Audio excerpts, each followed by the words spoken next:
আন্তর্জাতিক রাজনীতির কেন্দ্রে এখন ইসরায়েল ফিলিস্তিন সংকট। গাজা ইস্যু নিয়ে আলোচনা হয়েছে ট্রাম্প ও নেতানিয়াহুর মধ্যে। হোয়াইট হাউসে মার্কিন প্রেসিডেন্টের সাথে গাজার যুদ্ধবিরতি নিয়ে আলোচনার পর হামাসকে সম্পূর্ণ নির্মূল করার অঙ্গীকার দিয়েছে ইসরায়েলের প্রধানমন্ত্রী বেনিয়ামিন নেতানিয়াহু। গাজা ইস্যু সমাধানে যুক্তরাষ্ট্র সফরে যান নেতানিয়াহু। দেখা করেন প্রেসিডেন্ট ডোনাল্ড ট্রাম্পের সাথে। নেতানিয়াহু জানান তাদের আলোচনায় উঠে এসেছে যুদ্ধবিরতি, বন্দি মুক্তি এবং হামাসকে নির্মূল করার অঙ্গীকার। বান্ডেল থাকলে প্রতি সেনমানিতে টাকা বাঁচবে। বিকাশ সেনমানি বান্ডেল কিনে জিতুন প্রতি লেনদেনে। যুক্তরাষ্ট্র সফরে ট্রাম্পের সঙ্গে টানা দ্বিতীয় দিনের বৈঠকে গুরুত্ব পেয়েছে গাজায় আটক ইসরায়েলি বন্দীদের মুক্তি এবং যুদ্ধবিরতির সম্ভাবনা। বৈঠকের পর সামাজিক মাধ্যম এক্স বা সাবেক টুইটারে দেওয়া এক বার্তায় নেতানিয়াহু জানান আলোচনায় তার প্রধান লক্ষ্য ছিল গাজায় আটক ইসরায়েলি নাগরিকদের মুক্ত করা। পাশাপাশি তিনি হামাসের সামরিক ও প্রশাসনিক কাঠামো সম্পূর্ণ নির্মূলের অঙ্গীকারও পুনর্ব্যক্ত করেন।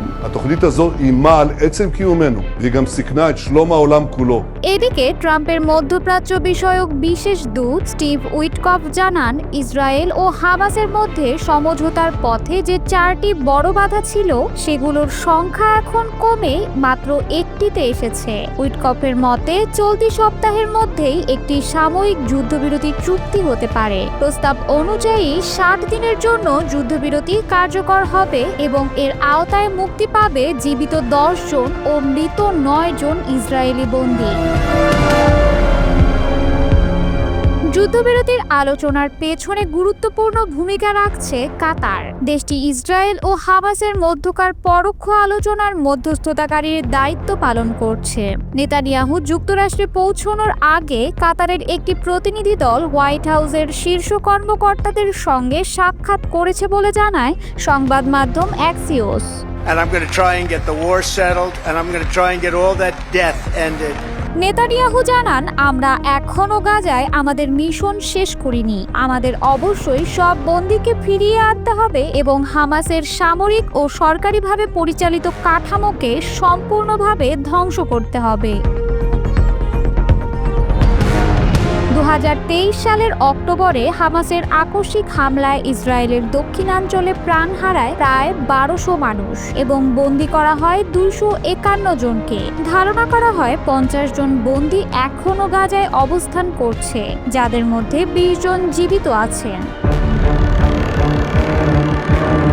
এর জবাবে ইসরায়েল গাজায় ব্যাপক সামরিক অভিযান চালায়, যার ফলে মারা যান অসংখ্য গাজাবাসী। গাজার স্বাস্থ্য মন্ত্রণালয়ের তথ্য অনুযায়ী ইসরায়েলের হামলায় নিহত হয়েছেন 57,000-এর বেশি ফিলিস্তিনি। ধ্বংসস্তূপে পরিণত হয়েছে গাজার অধিকাংশ এলাকা।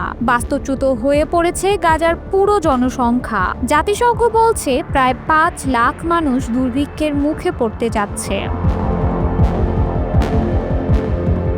অন্যদিকে হামাস স্পষ্ট করে জানিয়েছে যুদ্ধ পুরোপুরি বন্ধ না হলে তারা কোনো বন্দী মুক্তি দেবে না। অন্যদিকে ইসরায়েল বলছে বন্দীদের মুক্তি এবং হামাসকে ধ্বংস না করা পর্যন্ত যুদ্ধ থামাবে না।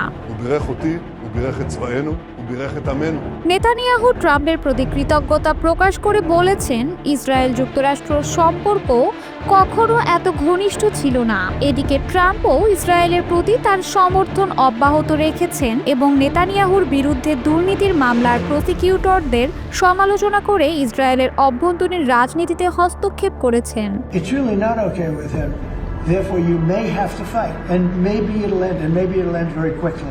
গাজা যুদ্ধের ভয়াবহতা এখনো তুঙ্গেই রয়েছে। নেতানিয়াহু ট্রাম্প বৈঠক হয়তো শান্তির পথে কিছুটা আলোর দিশা দেখাচ্ছে, তবে চূড়ান্ত সমাধান এখনো বহু দূরে বলেই ধারণা বিশ্লেষকদের।